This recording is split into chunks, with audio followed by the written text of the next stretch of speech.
जहां देश के प्रधानमंत्री नरेंद्र मोदी ने 400 पार और मोदी है तो मुमकिन है, इसके साथ ही चुनावी सर्वे पोल की जनता ने पूरी तरह से पोल खोल दी है।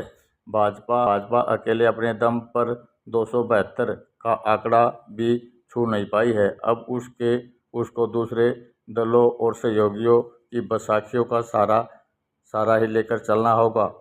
वहीं हरियाणा में विधानसभा चुनाव में नारा दिया था, अब की बार 75 पार, वह 40 सीटें ही जीत पाई। निर्दलीय और जेजेपी के सहारे सरकार चलाई। केंद्र में आंधी चढ़ गई है जिसमें खिचड़ी पकेगी, और इस खिचड़ी का स्वाद कौन कौन लेंगे, आने वाले समय बताएगा। करनाल की जनता ने यह भ्रम तोड़ दिया है कि जो मुख्यमंत्री रहा है वह चुनाव हारेगा। चाहे देवीलाल हो, बंसीलाल हो, ओम प्रकाश चौटाला हो, भूपेंद्र सिंह हुड्डा हो, सभी मुख्यमंत्री रहते हुए चुनाव हारे।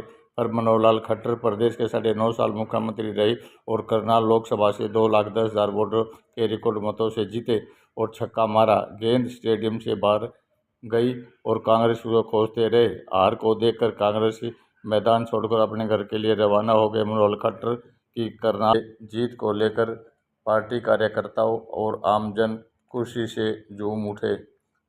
और माननीय मनोहर लाल 9.5 साल तक उन्होंने हरियाणा प्रदेश की सेवा की है और एक कार्यकर्ता के रूप में की है। इसलिए करनाल लोकसभा से मतदाताओं ने माननीय मनोहर लाल एक ईमानदार व्यक्ति हैं, इसलिए उन्होंने निष्पक्ष काम किया है और रोजगार गरीब से गरीब व्यक्ति को दिया है, जिससे कि जनता ने उनको वोट देकर बनाया है। जो एग्जेक्टिव पोल के नतीजे थे पहले, और जो मोदी जी का जो नारा था 400 पार का, वो इसमें लगभग कहीं होता दिखाई नहीं दिया। ना तो एग्जेक्टिव पोल के नतीजे खरे उतरे और ना मतलब वो अपना प्रधानमंत्री नरेंद्र मोदी का जो नारा है 400 पार, वो भी 300 तक सिमट गया। नरेंद्र मोदी जी देश के प्रधानमंत्री ऐसे व्यक्ति हैं जिन्होंने हिंदुस्तान की बाहर पहचान कराई है और उनका विजन है। जिस प्रकार से आर्थिक दृष्टि से 15वें स्थान से 5वें स्थान पर हिंदुस्तान आया है, तो मोदी जी चाहते हैं कि हमारी सरकार पूर्ण बहुमत से बने, इसलिए उन्होंने 370 का नारा दिया था। क्योंकि जो प्रधानमंत्री जो बनेगा वो प्रधानमंत्री के अधिकार की बात है, तो नरेंद्र मोदी जी प्रधानमंत्री बनेंगे, उनके अधिकार की बात है किसको कैबिनेट में लेना है किसको नहीं लेना है। जो ये लोकसभा का चुनाव था, इसको सेमीफाइनल मान के 50-50 रहा है हरियाणा में 5-5 का। इसको आने वाले जो विधानसभा चुनाव से किस रूप में लोगे? भारतीय जनता पार्टी के कार्यकर्ताओं ने बहुत मेहनत की है। यदि जैसे आपने सेमीफाइनल का जिक्र किया, उसमें कोई कमी हमारे सामने नजर आएगी, हम उसकी पूर्ति करेंगे और आगे बढ़ेंगे। तो भारतीय जनता पार्टी के कार्यकर्ता कोई घर बैठने वाला नहीं है, हम फील्ड में हैं, फील्ड में रहेंगे और निश्चित तौर से हरियाणा में भी तीसरी बार सरकार बनाएंगे। माननीय हमारे नायब सैनी जी बहुत युवा है, जवान है, वो मेहनत करेंगे और निश्चित तौर से हरियाणा में तीसरी बार सरकार लेकर आएंगे। ये थे राज्यसभा सदस्य श्री कृष्णलाल पवार जी, पब्लिक न्यूज इसराना। धन्यवाद। मैंने तोल लिया है, मेरा वजन 85 किलो 300 ग्राम था। आज वजन मैंने तोला, आज 87 किलो 400 ग्राम हुआ। ये ठीक मजबूत पजामा खड़ा। फिर से बोलो, भारत माता की, भारत माता की। के देश का एक लोकतंत्र का इतना बड़ा उत्सव, इतना बड़ा त्योहार, लोकसभा का 2024 का एक चुनाव 2.5 महीने पहले इसकी घोषणा हुई थी। 7 चरणों में चुनाव था, संयोग से हमारा 6ठे चरण में था।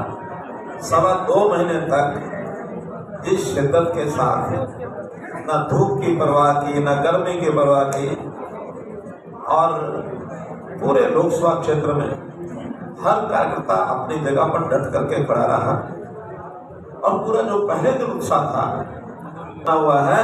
मैं इस काम के लिए आप सब लोगों का अपनी दिल की गहराई से बहुत बहुत धन्यवाद करता हूँ, आभारी हूँ, आपकी सराहना करता हूँ। उस दिन तो ये था कि सबके अपने अपने अनुमान थे, अंदाजे थे।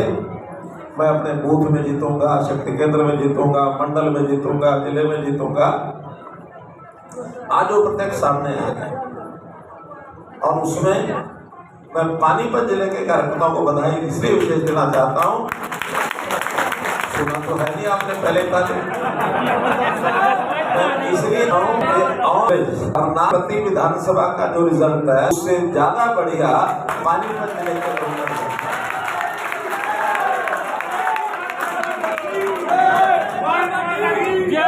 अगर 9 में से ऐसे मुझे ऐसा नहीं कि मुझे और कुछ बोलना होगा, पता तो सबको लग ही जाएगा, आज नहीं तो रात को, नहीं तो कल। मेरी जानकारी जो है पानीपत नगर की लीड सबसे ज्यादा है। तीसरी लीड वो करनाल नगर की रही है। करनाल नगर में चूंकि उनकी मेहनत डबल, अपने आनंद को आपके आनंद के साथ मिला रहा हूँ कि ये अविस्मरणीय पल हमेशा याद रहेंगे। और आज तो कोई बहुत बड़ी बात कहने की बात नहीं थी, लगातार टीवी के सामने सब लोग बैठे थे, सभी कार्यालयों में हमने LED लगवा करके व्यवस्था की थी कि भाई अपने घर में देखना चाहो घर में देखो, कार्यालय में आके देखना चाहो कार्यालय में देखो।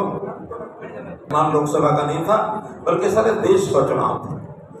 कुछ प्रांतों ने अच्छा प्रदर्शन किया, हमारा प्रदर्शन 11 में से हम 6 सीटें जीत पाए, 5 सीटें हम नहीं जीत पाए, उसका एनालिसिस करेंगे। तो जो 6 में 1 विधानसभा की है, 5 लोकसभा की, फिर भी कुछ सीटें इसमें 2 लाख से ऊपर भी हम जीते हैं करनाल की, और साथ में लगभग इतनी फरीदाबाद की। पिछली बार भी अपनी 10 की 10 चुनाव की जीत में फरीदाबाद और करनाल ये आसपास थे, लेकिन इस बार मार्जिन वो तो नहीं है, लेकिन हैं दोनों आसपास। हाँ, रोहतक और सिरसा ये कांग्रेस के लोगों ने हमसे छीनी है, जीती है, उन्होंने भी मार्जिन अच्छे प्राप्त किए हैं। बाकी अगर में सोनीपत तो शायद 20,000 से रहे, सोनीपत तो बहुत ऊपर नीचे चलते रहे, हर घंटे में कभी हमारे कैंडिडेट ऊपर हो जाते थे, कभी उनके कैंडिडेट ऊपर हो जाते थे। लास्ट में 2-3 राउंड जब रहे उसमें उनकी लीड 20,000 हो गई। पहले तो लगातार 6 राउंड में कांग्रेस का कैंडिडेट आगे चलता रहा, बाद में हमारे कैंडिडेट ने एक बार बढ़त बढ़ाई तो लगातार वो बढ़त भी शायद मीडिया के बिना भी इस कंपटीशन में एक मजा नहीं आता है। मीडिया वाले लोग चाहे वो बात हमारी करें चाहे पक्ष की करें, लेकिन लोगों के मन में उत्साह तो पैदा करते ही हैं, उधर भी कहेंगे इधर भी कहेंगे, दोनों में कंपटीशन की भावना बढ़ती है। वो कहेंगे हम जीतेंगे, वो कहेंगे हम जीतेंगे। तो ये प्रचार का काम जो इनके माध्यम से होता है, मैं इनकी भी भूरी भूरी प्रशंसा करता हूँ। ईवीएम मशीन है, उस ईवीएम मशीन के ऊपर ही सब कुछ करते हैं। एक मजेदार बात आपको बता रहा हूँ कि ये कांग्रेस के गलों की भी फांस भी बनी हुई है। जब कभी हारते हैं तो इनका एक निशाना होता है, क्या निशाना होता है? और जब कभी जीतते हैं वहां बात करते नहीं है। तो अब चूंकि संयोग से लोकसभा की 5 सीटें हमको मिली हैं, 5 उनको मिली हैं, मैं उनको कहूँगा जरा अब ईवीएम पर वोट तो दो। अब आपको ईवीएम पर भरोसा है कि नहीं है? अगर ईवीएम पर भरोसा उनका नहीं होता तो ये 5 नहीं जीत पाते। ये ईवीएम मशीन है जो बहुत ही, जिसको कहना चाहिए पारदर्शी तरीके से वोटिंग सिस्टम अपने देश में सारी दुनिया से आगे है। बहुत देश अभी भी ज्यादा लोग वोट डालें, वोट किसको डालें ये अलग बात है, लेकिन देश का जागरूक नागरिक वही माना जाएगा जो वोट के समय वोट डालने जरूर जाएगा, चाहे कितनी तकलीफ क्यों ना हो। किसको डालें? या अब तो प्रावधान और भी कर दिया चुनाव आयोग ने कि आपको कोई भी कैंडिडेट पसंद नहीं है तो भी बटन तो दबा के आओ, किस पर? नोट डाल। एक जगह तो ऐसा भी तमाशा हुआ कि हमारी जीत बहुत लाखों वोट से हुई है, कांग्रेस के कैंडिडेट को वोट नोटा से भी कम मिले हैं। एक जगह ऐसे भी बात बनी ये है कि आज ये चैप्टर तो पूरा हुआ, लेकिन अब अगले 3.5 महीने, जो मैंने उस समय भी कहा था कि 3.5 महीने हमारे लिए फिर से एक नया अवसर आने वाला है कि तीसरी बार मोदी जी के नेतृत्व में सरकार बन गई, वो तो कंप्लीट हो ही गया मामला, लेकिन हरियाणा में भी हमको लगातार भारतीय जनता पार्टी की तीसरी बार सरकार बनानी है। ये संकल्प है अगले चुनाव के लिए तैयार करें। कहना संजय भाटिया जी का कि जो पसीना हमने बहा रहे हैं या बहाया है, उस पसीने को अगले चुनाव सितंबर अंत तक या अक्टूबर के मध्य तक इसको सूखने मत देना मित्रों, इसको सूखने मत करें।